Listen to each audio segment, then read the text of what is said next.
Soğuk sulardan inmek vaktidir. Aylardan Ocak,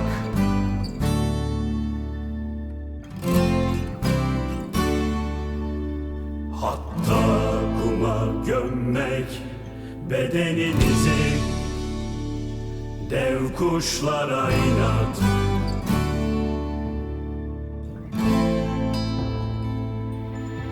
sıçrayamayacaksınız, sıçrayamayacaksınız. Nasılsa baharda şelalelerden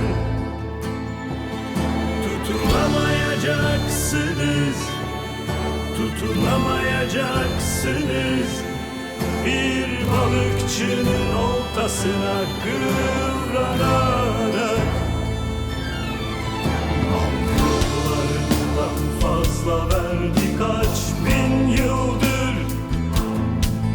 Kükrediği çakıl taşı yatağında serinliğimiz oldu, ateşimiz, sesimiz. Dağları görmeden bakmak var şimdi. Dağların içinden, dağların içinden, dağların içinden.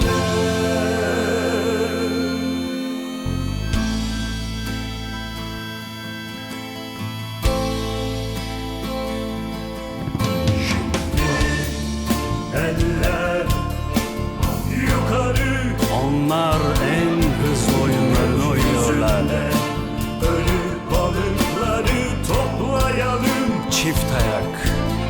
Git de gel bana, fora Bizse tüküremiyoruz yüzlerine yüreklerimizi.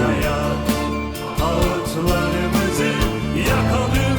En hızlı oyunlarını oynuyorlar. Çift ayak. Eller yukarı, Bizse tüküremiyoruz yüzlerine